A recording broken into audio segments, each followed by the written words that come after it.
Looking for the perfect way to kick off Miami Tech Month? Amazon Web Services is pulling out all the stops for Startup Day Miami, a first-of-a-kind in-person conference on April 4th. Join them for a day with technical sessions, workshops, and panels designed for developers, builders, IT architects, CTOs, business leaders, and VC investors. The technical track will go deep into cloud architecture with hands-on training opportunities, while the business track will dive deep on leadership topics relevant to founders and executives. Mix and match sessions to suit your interests, but whatever track you choose, we can't wait to see you at the Intercontinental Hotel Miami on April 4th. Startup Day Miami from AWS. Knowledge and inspiration to prove what's possible. Visit MiamiTechMonth.com and follow the AWS link to learn more.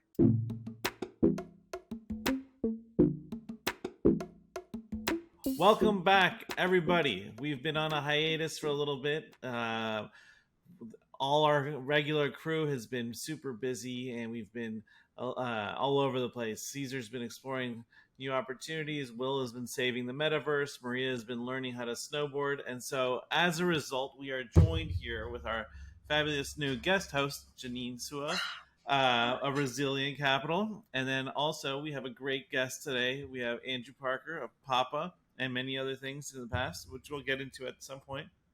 But I want to welcome everybody back to episode 81 of the MiamiTech Pod. So thank you guys for joining us. Maria seems a little nervous that this is too intense for her right now, but I was playing the clapping sound, but I guess you didn't hear it, and then it kept clapping. Okay, never mind. So anyways, so thanks everybody for joining us today. I'm super excited about this. Andrew, I haven't seen you in a while. Jeanine, I've been following your travels on the internet for the last couple of months. I'm very jealous of your tropical explorations and stuff. You know, sort of matches the decor you got going on. But for those who don't know, Jeanine was on episode 66, I believe, a while back. And so she's she's a friend of the pod, so to speak. And Jeanine, you want to give us a quick background so the people who haven't heard episode 66, the three people, can catch us up on who you are? Oh my God, quick plug. It was such a great episode. Had so much fun. But for those of you who don't know me, my name's Jeanine. I've been in Miami 5 years, but Miami girl at heart, always duh. And currently expert in residence at Brex, founding partner at Resilient Capital, where we invest in dangerously resilient founders building a future of work and community. I'm a huge data geek when it comes to community data analytics. So just happy to be back jamming with my friends. And if you don't follow Jeanine on LinkedIn, you need to, and on Twitter, because all of her videos are so motivating. And they just, she dances, she sings, she's doing it all. So, bro, I had to bring the energy back from Brazil because I was like, oof, just had to bring it back to my people. So, love it. All right. I wanted to introduce, of course, our guest, founder of one of Miami's most prominent companies, Unicorn, Andrew Parker of Papa. Welcome to the pod. How are you? I'm wonderful. Thanks for having me. Very excited to be here today. Great. So I'll go ahead. So Andrew, you're here to plug Herbalife today, right? No. If I get all three of you, it'll really help with my accounts. Oh, good to know. Good. Maria's been pushing that hard lately too. So, no, in all seriousness, it's been quite a while. It's been quite a while, Andrew, since I last saw you, and so a lot has changed with Papa since I last saw you. 4 years ago, maybe at like Orlando or Tampa for some. I'm definitely more gray since then. That makes two of us. Yeah. So catch us up for the people who don't know what Papa is. Why don't you give us sort of the brief rundown of what Papa is and all that. Sure. Yeah. Thanks for having me. Good to see you all. Good to meet you, Jeanine.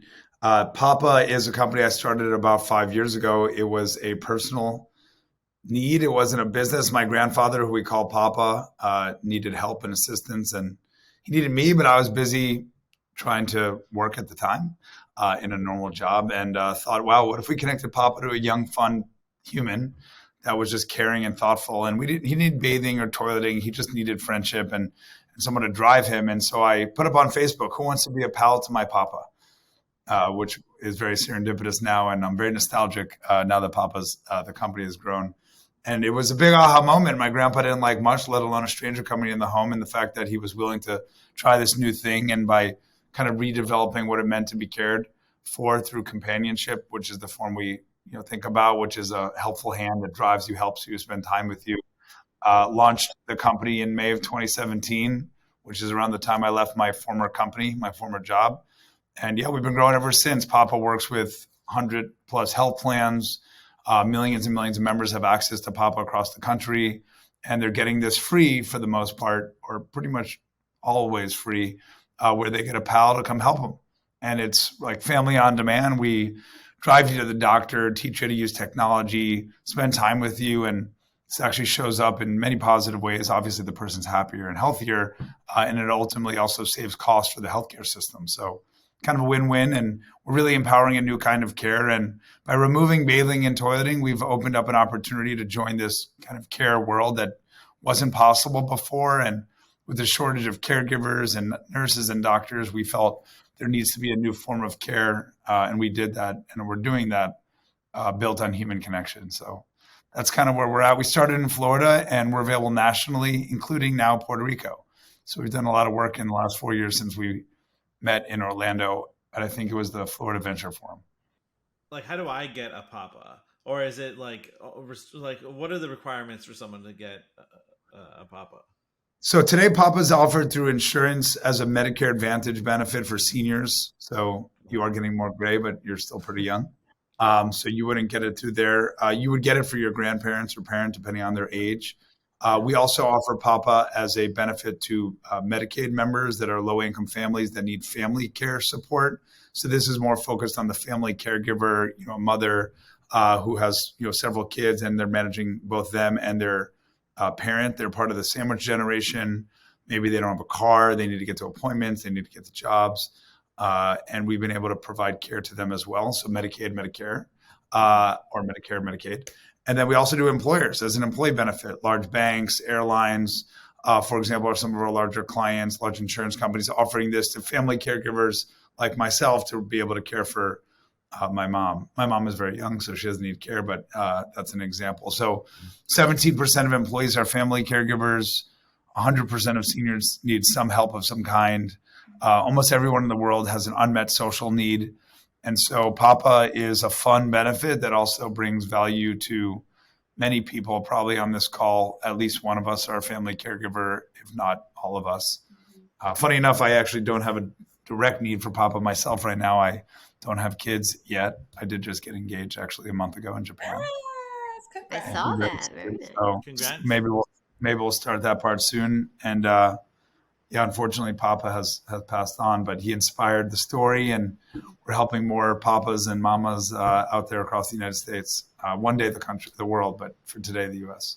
You made reference like that it's covered through Medicare and Medicaid.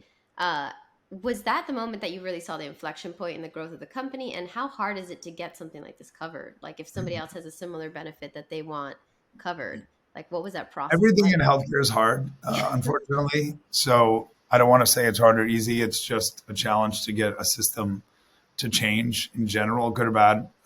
That's just the reality of systems. But we definitely saw that as an inflection point. So I started Papa to offer as consumer services. And in South Florida, you could download the app and pay an hourly rate and get a pal to come over. We actually stopped doing that to focus 100% on insurance and employers. And it definitely was an inflection point, but it happened quite early in our evolution. In October of 2018, less than a year after starting the company, Medicare Advantage started looking at social care and community care. And Jeanine, I know you say you love data and models that are occurring at the community level. The amount of information we know is very interesting. We take in public data, private data, and then we're in the home of people. So I kind of think of it as the Trojan horse, a nice Trojan horse that's capturing the understanding and the needs of members, which is quite vast and nuanced. And I think healthcare has always been social. We used to call it mind, body, and soul, but it kind of had like a foo-foo aspect to it. So now we call it whole person health. And every insurance carrier in the world, in the country, the world, a little bit different how the structures work, but every insurance carrier in the United States, the ones that you all have yourselves, are thinking about social drivers of health. So what about, who you are affects your health. Going to the doctor, taking your medicine, that's obviously a portion of it. But if you don't have a car, if you're lonely, if you have financial strains, if you have other things in your family that could create or exacerbate issues, or you just have a lot of things to do, it's hard to manage the day to day. And depending on your social status or your social economic status, it could be even more difficult. And so Papa focuses on helping those people by giving them a helping hand. We're not clinicians, we're not giving them medicine, but 80% of outcomes are driven by these things that are now widely known as social drivers of health. Before, it was looked at as a soft thing. Now it's looked at as a hard thing. I mean, not only is it obvious, if you need help and you're helped, that helps both with your life and your costs. But now healthcare is recognizing that. And I think COVID highlighted the importance of these things, and the positives that come out of it is people care, I think, more, or at least I'm seeing it, about what it means to be a human, and helping others is a critical component to that. And the healthcare system is a portion of that, but a lot of it happens at home. And if we can help you in that way, it's really positive. And we've been studying this. So it's not just like what I think is obvious, which we always thought it was obvious, but now we're having studies done, many third-party studies, clinical trials done to understand, or social trials, I would call them, to understand, like, by pairing you with a pal, what does that mean to your health? Loneliness and isolation are equivalent to other chronic diseases. And now, for the first time ever, the healthcare system agrees and is putting money, behind it. Yeah. On that note, you mentioned, sorry, Jenny, mentioned COVID. I'm really curious how that affected the business when, you're pairing old people who could be immunocompromised or just with young people full of germs, I'm sure. So how did that, was that an oh shit moment? And how did you guys survive? We all have germs, so young and old, as part of being alive. I mean, the news said don't do Papa, effectively, don't send young people into old people's homes. And we didn't have this oh shit moment. It was more like, how do we help people in this moment? And we didn't really think about oh shit, Papa's going to fail. We thought oh my God, older people need help. What do we do? Mm-hmm. And, I guess it was just a different side of the coin and how we view the world. But we turned on virtual visits. I built a telehealth company before this. So some of the components I knew how to get up to speed really rapid. And we tested and iterated it away. Actually, I miss those days because you're testing and iterating so fast, and it's very scrappy. And I'm a scrappy founder, though we're a big company now with over 600 employees. And so about a third of those are in South Florida and growing. And so we did virtual visits in 2020.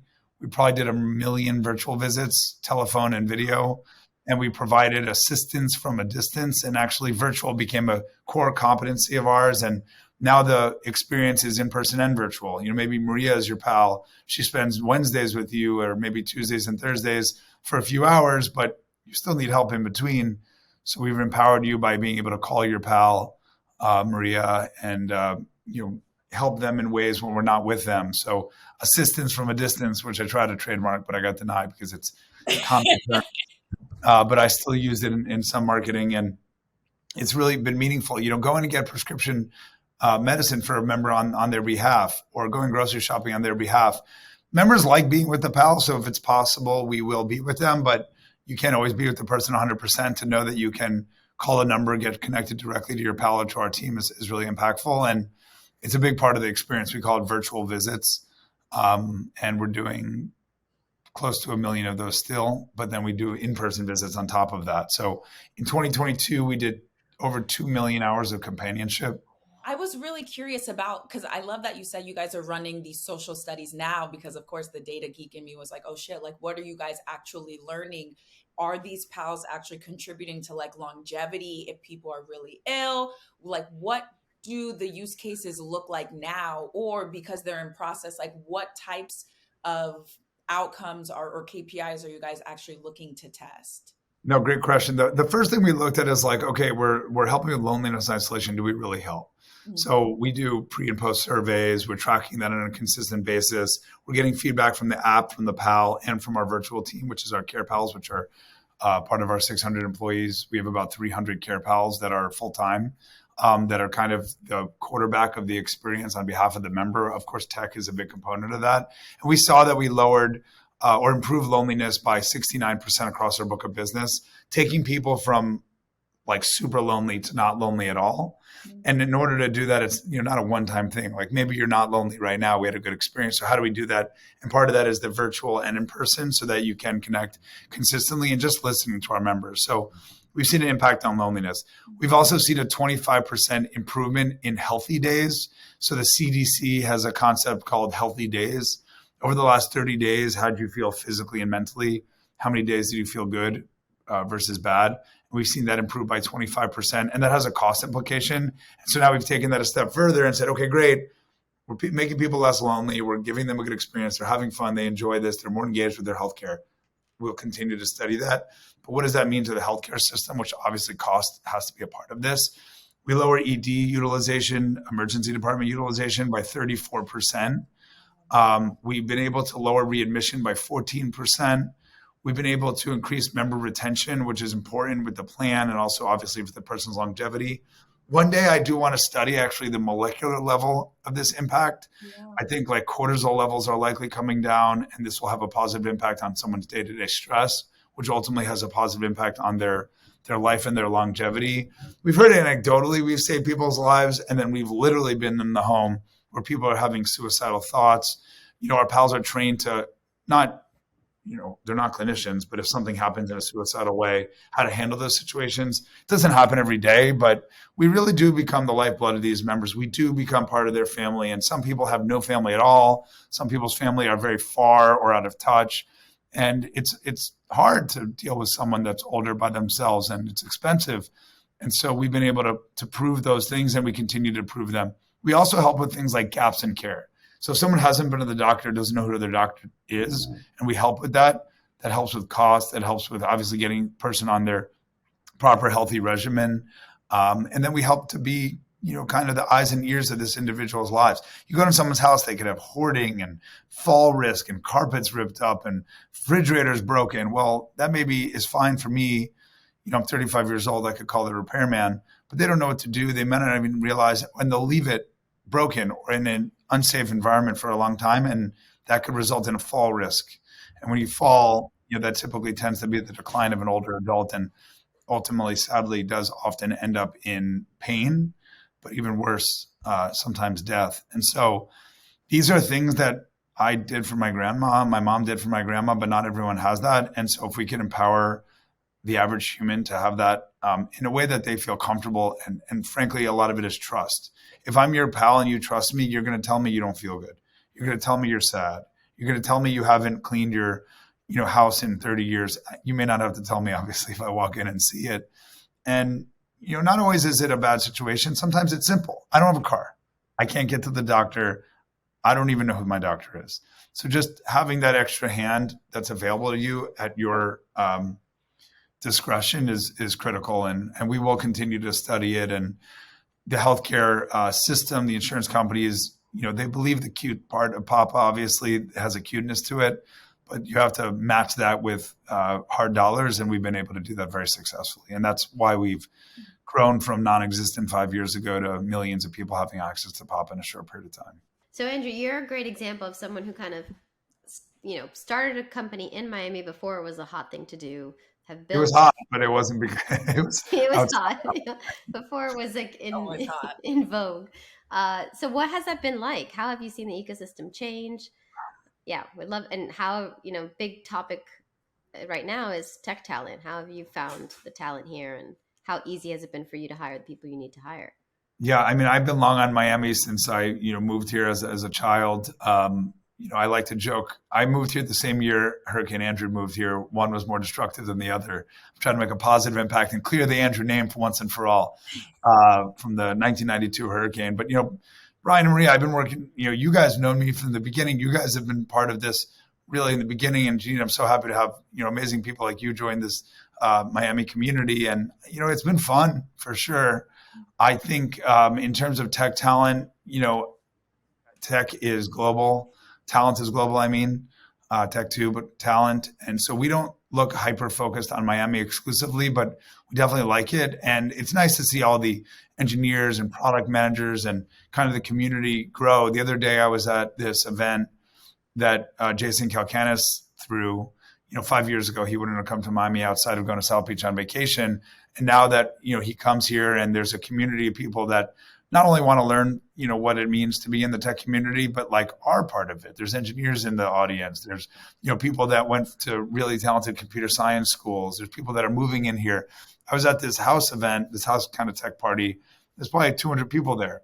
90% of those people had just moved to Florida in the past 2 years. And so I think we're still at the beginning phases of this. I know there was a big rush during COVID, and I know the mayor says it's not a moment, it's a movement, and I kind of get the chills thinking that because it feels true. I mean, the Florida Venture Forum where I met you, Brian, 5 years ago, it was a bunch of Florida guys and gals that came together trying to figure out what does it even mean to build a tech company. And now you go to a coffee shop and you hear someone talking about AI or ChatGPT or even cohort analysis. These are things you wouldn't have heard years ago. And people recognize Papa, people recognize the MiamiTech Pod, people recognize, the investors that are here. And it's been fun, and also what's something exciting, and they haven't also ruined our beautiful city and kind of our openness that I think Miami has had since I'm from here. And they're not bringing a view and trying to make Miami into that. They're trying to make Miami into the best it can be without, losing the Miami thing that I think is important to keep. It's been a great experience. When I was in Y Combinator, I think, the first tech company from Miami to go to Y Combinator. I believe there were others, maybe one or two from Florida, but I don't think true Miami. And back then, no one really, they laughed off Miami. That's not really a place to build companies. And now it's every time I get on a call with an investor, oh, you're the OG, you knew it was happening. I'm like, no, I didn't know it was happening. I just like Miami. And that was the reason I was here, and I'm glad to be part of it. And it's been fun to watch grow. And I feel like, us on this podcast have been part of the early days, and I don't think we could have imagined what it became. And it's, better than our wildest dreams, I'm sure.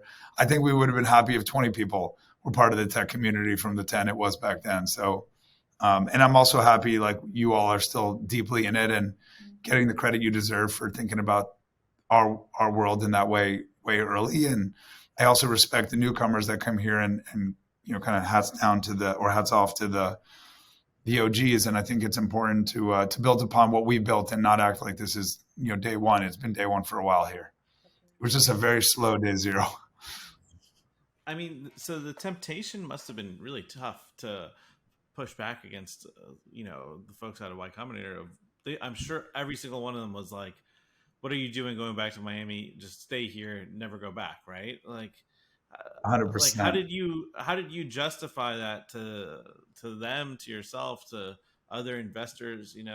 I know you come from a sort of a startup family though, right? Because you've been in that space. And so I'm curious what your thoughts were on that. So Y Combinator was a whole new world to me. I never met one investor in my whole life. My father has a company he founded in South Florida called MD Live that sold to Cigna a year and a half ago. And I worked there, but it wasn't like a Silicon Valley style tech company, in the way that Papa's much more of a tech driven marketplace. And, going to Y Combinator was like meeting these guys and gals from MIT and Harvard and Stanford. And they're talking about all these terms I'd never heard in my life. And I'm just some guy trying to help older people, using some technology. But it really opened my eyes to that world. It definitely helped me to meet investors. So every morning, my co-founder Alfredo and I would wake up and we'd meet at our corner on Jones Street in California at the top of the hill and say, which WeWork do you want to walk to today? And we'd walk into office, and I miss those days. It was definitely fun. We had 10 total employees. 8 of them were in Miami, and him and I lived in San Francisco for the 5 months or so during the program. And every morning we're like, should we move to San Francisco? Or what would it look like if we moved our team here? Or should we have a team here and there? Or should tech be here? And frankly, we liked the idea. It had a fantasy type, being in the garage, whiteboarding type fantasy, which, by the way, I did experience something like that, and it was very cool. But at the end of the day, we just realized, listen, first and foremost, we want to raise our families in Miami. That was just the number one thing for us was what we needed for our families and what we needed to be happy as human beings. And obviously Papa is such a big part of my life. But at the end of the day, I was just thinking about where do I want to raise a family? He just had a brand new baby. So it was even more top of mind for him. And I think that was a heavy part of our decision. And we also said, it's bullshit. We can build a company in Miami. So we wanted to be in Miami. It's just it's who we are. It's where we want to be. And we love San Francisco, but it wasn't for us in terms of living. Two, we felt that we could get talent in Miami. There were local tech communities building. You all were part of it. Engineers were there. We're not curing cancer using technology. We're pairing people. The tech problem is not as complex as like a chat GPT. So we felt we could get the right people there.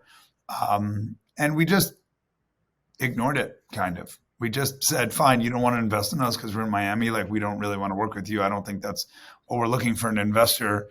And so we did hire everyone from Miami at the time. And we had 70 people, was the most we had in office before the pandemic. And 95% of them lived in Miami. And we weren't exclusive to Miami in that way, but we were focused on trying to find more talent, and we did a good job. Fast forward to today and the pandemic, and we're mostly remote. I'm in the headquarters today, which is in Brickell, Miami. We have about 150 people in the greater Miami area, but we have 450 outside of Miami. We have employees in 40 states, and a little bit overseas, but mostly in the United States due to Medicare rules. And it's been great building a company. And Miami's awesome for us because right now, today, we have 25 people from one team here, and they use the office more as like kind of a hub and spoke. This is like where everyone does their offsite is more of an onsite. And I love building here, but we're not going to hire you based on your location. We're not going to hire you based on anything other than culturally, do you fit our organization? Are you powered by passion? Are you a pal in your day-to-day life? Are you brave?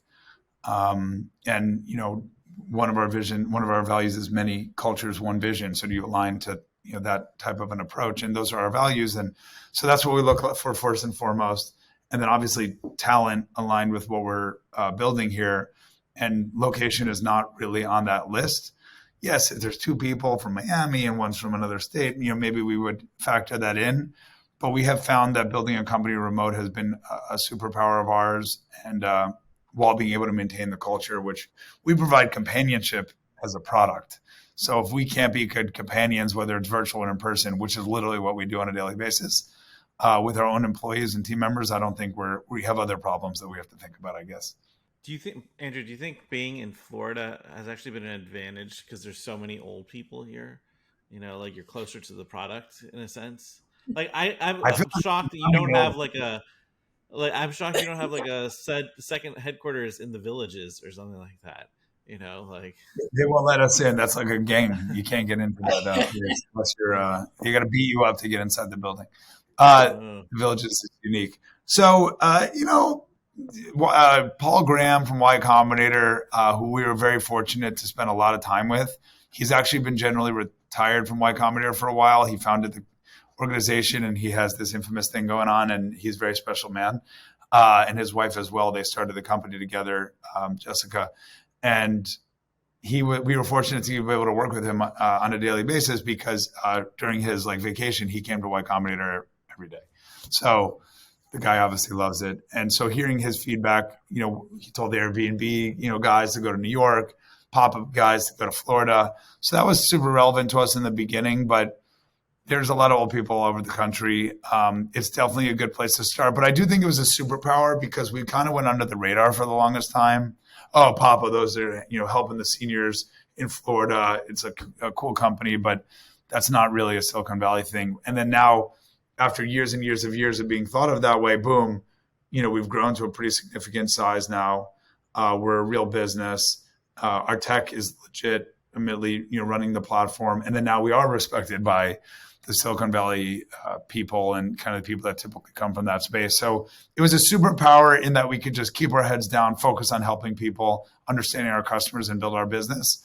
And now it's truly become a weird superpower I didn't expect, which was being in Miami is the best place to be. So that wasn't part of our plan, but it's kind of like we sit around, we're like, well, yeah, Miami's awesome. These people are just kind of late on the view. And so that's been a fun part of it. Not like I told you so kind of a thing, but who wouldn't want to be in Miami? There's palm trees behind me where I'm sitting here, I'm literally 2 feet from the, 10 feet from the water. I'm on the river right here.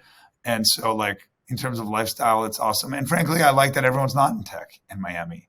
Like the tech community is growing, but it's still small. My friends come from different places in the world, different backgrounds, different cultures, different races, different genders. And that's how I've grown up my whole life. And so that's what I've always loved about Florida. It's been very mixed culture, mixed views, mixed values. Values are all, the ones I hang out with are nice, but I think it's been incredibly important to me as a person, and what made me a good founder to this day is to get those different perspectives. I think Miami to me is super special also, and to a lot of people, especially in the business sector, because it serves as like this arm to all these different global places, like all over the world, right? We're a hop, skip, and a jump from Latam, from the Caribbean, from all these different places. So I'm very curious of what your vision is in terms of global expansion. I know you said you just went to Puerto Rico. I want to take over the world in a positive way, Yeah, but what is it? I mean, what does it look like? Does a business model, I guess, globally even allow for that type of customer acquisition, or like walk us through that? Yeah. So, I mean, as any founder, like, of course, my dream is to go global, build a world changing business. And I want to do all of those things. And we're chipping away at that.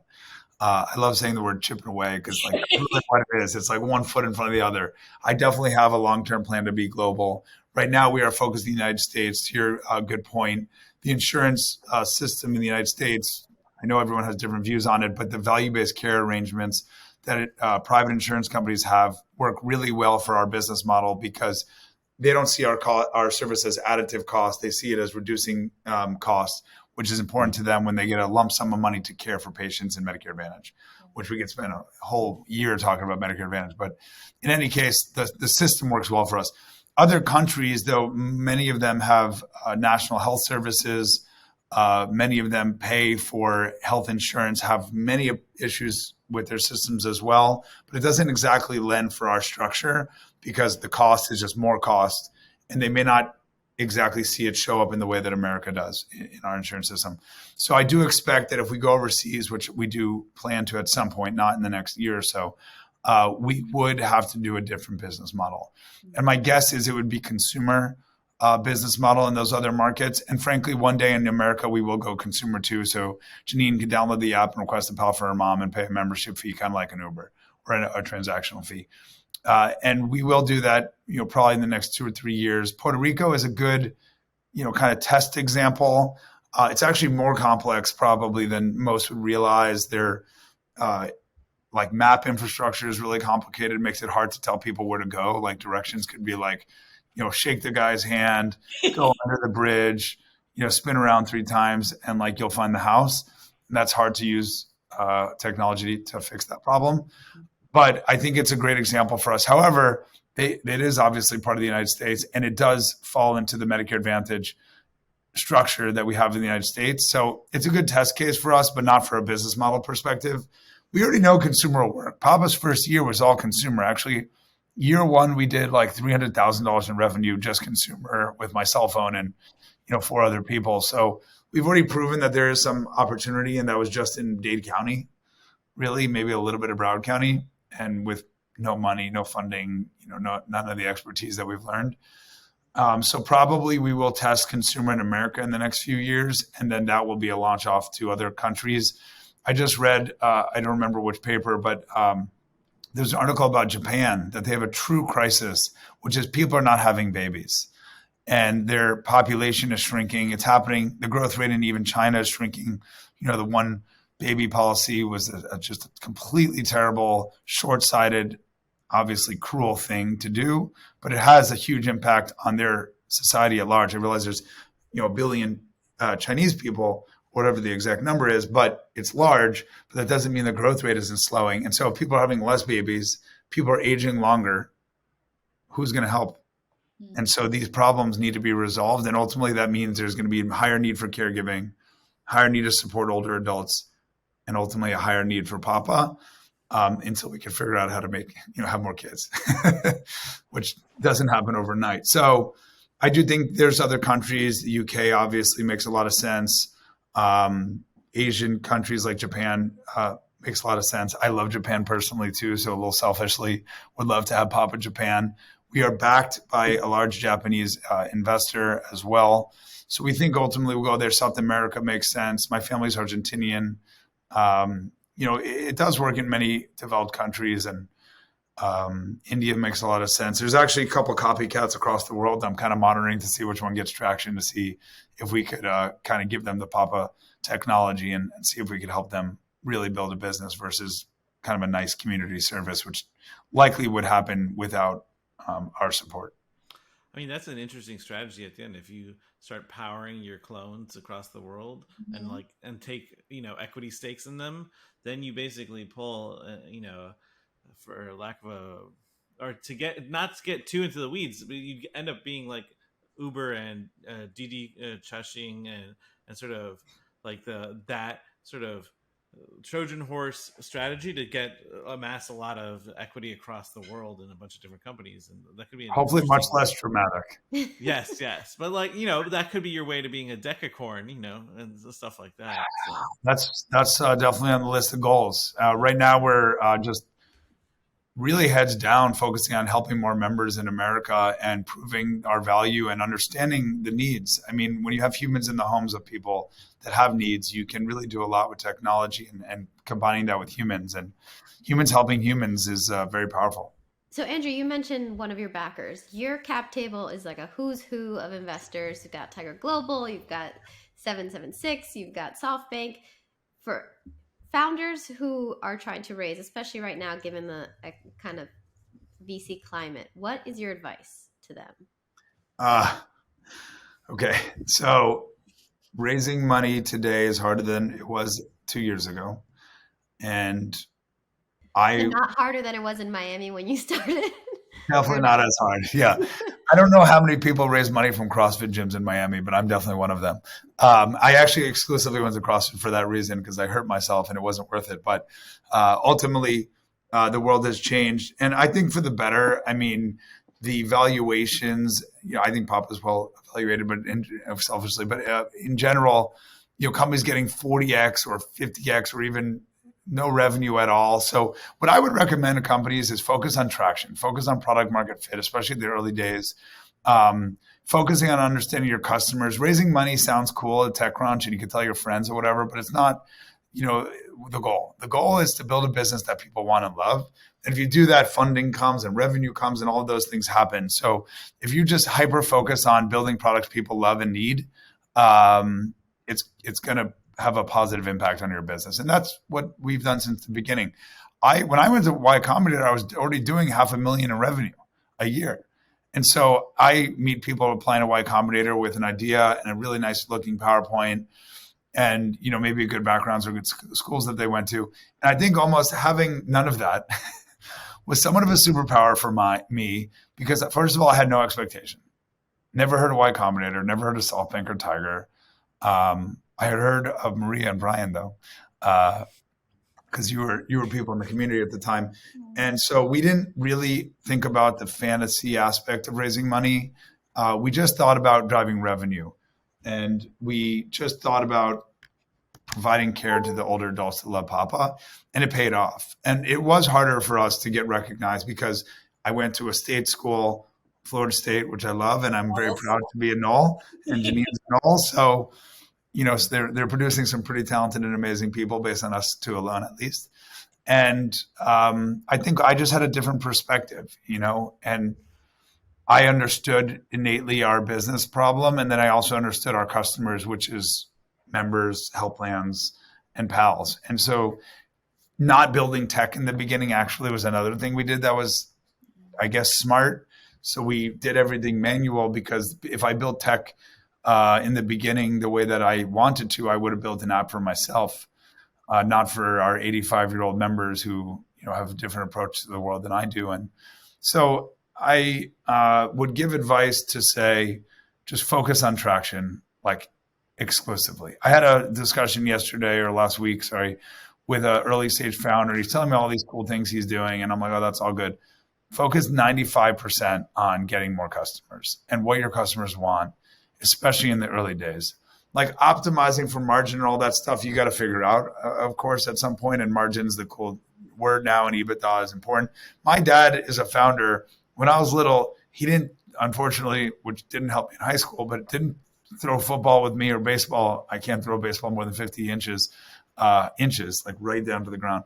But he did teach me like EBITDA and unit economics, which is not a normal thing to teach a 10-year-old. But in any case, it helped me. And, I like to say it's in my blood. And I think that's lended me well. Probably hurt me a little bit in the fundraising process because I was just like to the line on everything we're doing, even though it looks like everything was easy for us, the typical story. And it's a lot of work. But, data works. And so if your product works and people love it and it's showing up in the data, it's hard to argue, and people would want to invest in that. Oh my God, so true. This is that story alone. And I meet a lot of founders who are like trying to build before they even solve the problem. And I'm like, wait, but what problem are you actually solving? So I love to hear that you say that as a very practical and tactical piece of advice. So my next question is more about like your vision, right? So you've raised 150 mil at $1.4 billion valuation. You've had all this press, you've done all these things, you have ideas for global expansion, you have a vision. But when you close your eyes, like what is it that you see in terms of your exit? Is it an IPO or is it a massive acquisition? Like what do you see when you close your eyes? I just see the back of my eyelids. So there's exit routes, IPO, all those things, selling to health plans, all that is logical.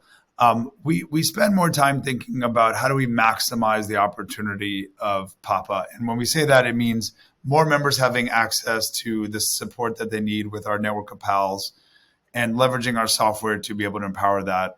There's 250 million Americans that get insurance through one of the carriers. 10 of them is 80% of Americans.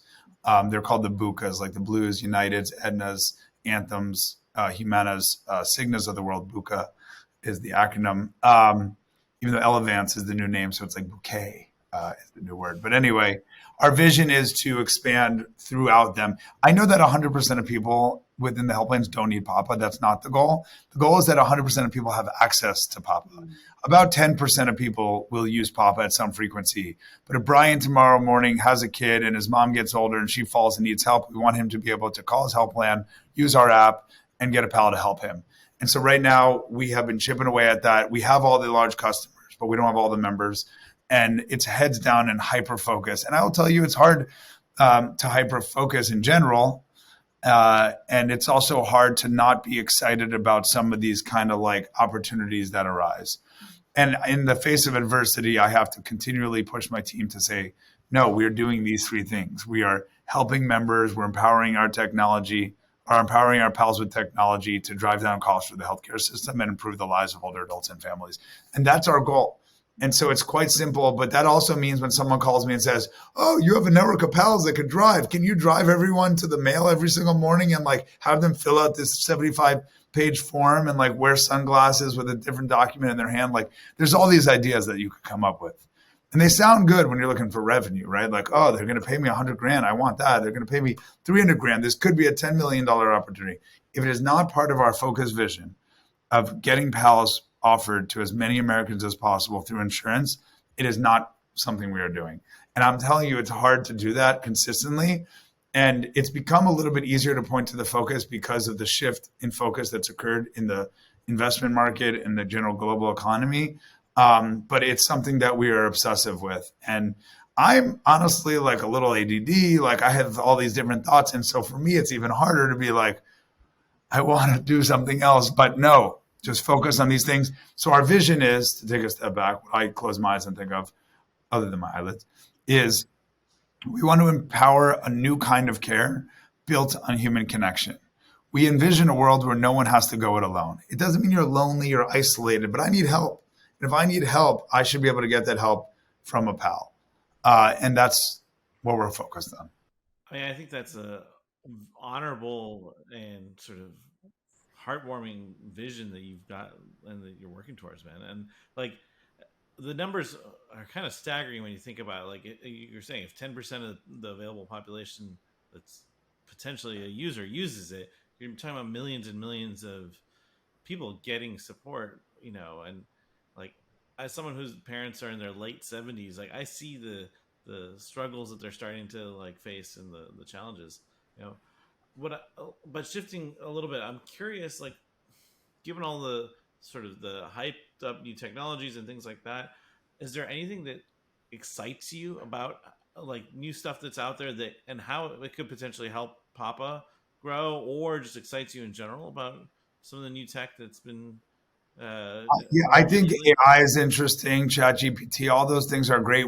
Our engineers use it in fun ways to get them up faster on decoding. And then I was talking. We had a data brown bag the other day. We do it at our company where they come up with a non-Papa topic. The topic last week was ChatGPT, and I joined them because I'm kind of a nerd too in that way. I want to learn about it. And there's funny ways to use technologies, obviously, like that, and make poems that are nonsensical, that they can make up, but or I guess ChatGPT can make up. But for us, thinking about those things practically, we like using AI to, develop chatbots and make it more simple. And we're very long on the human part of this. Alexis Ohanian would say that like Papa's robot proof. I mean, we're very far away from a robot or whatever AI being empathetic the way that human beings are. I read this book by Nick Bornstrom. It's Super Intelligence, and he says AI does the things that humans can't do that easily, which is calculate complex data sets. But AI can't, or technology can't do the thing that's the easiest thing for humans to do, which is just being like a caring, loving human being. And so I think there's something special about that. I was listening to the founder of Scale AI, who was actually the president of Y Combinator when I was there, and he's one of the smartest human beings alive for sure. And even he would say like he doesn't expect like AI to take over the world in that way. Like it will enhance what we do. It'll almost be our pal maybe at some point to create efficiency or make us 20% more effective, maybe 2 times more effective over the next 10 years. So we like those technologies. They are cool. Building a logistics platform to manage older adults in palaces is incredibly complicated, not because it's complicated tech. It's more because human behavior is so odd. And especially when it comes to older adults, which is pretty much a bucket of like 50 years from 65 to 100 something. If you're lucky to live that long healthy, that's a long time. Like millennials is 10 years. Gen X is 10 years. Like why is seniors? I mean, it's different, maybe, groupings, but like seniors are good at tech, seniors are bad at tech, seniors fall. No, like my mom is going to be 65 in 3 years. She's different than my 90-year-old grandpa. So like understanding logistically using technology, how to support a 90-year-old, a 45-year-old, a 20-year-old, and we provide family care. So even like a 10-year-old is an interesting, complex problem that is not complicated technology, but it's complicated user behavior. And I don't think anyone's doing it better than us. And it does start from where we started, which was manually really understanding humans and then building tech that you could use to automate that. And by doing that over 5 years now, we're getting to a point where we can turn on consumer. I can go to Japan. I can help other people with other use cases. And it's pretty cool because everything I came up with in my apartment in Brickell is actually coming to fruition now. And so it's taking a little longer than I want, but we feel the reality. We feel the dream becoming reality. Listen, I love the whole idea that this is a people-focused and people-centered business in the face of technology. That being said, if Drone Papa starts in Japan, I want to be one of the seed investors in that because I think that could still have a huge opportunity. Robotics, the robotically assisted Papa. We are tracking all those things, and as it becomes relevant, we're gonna get ahead of it. And it's definitely we have small work groups that think about these things, but focus, focus, focus. In 2 years, we'll keep our heads up and see how ChatGPT is doing that. Mm-hmm. Sounds good. Well, Andrew, this was super fun, and thank you so much for taking the time to hang out with us today. And how can people follow you and find you online and keep up to date with what's going on? Any final plugs? You guys hiring? Papa.com, PAPA.com, so it's pretty easy. And we have Twitter and LinkedIn and all that stuff. We're join_Papa, I think. We are hiring engineers. We're hiring, I think, product. We're hiring data.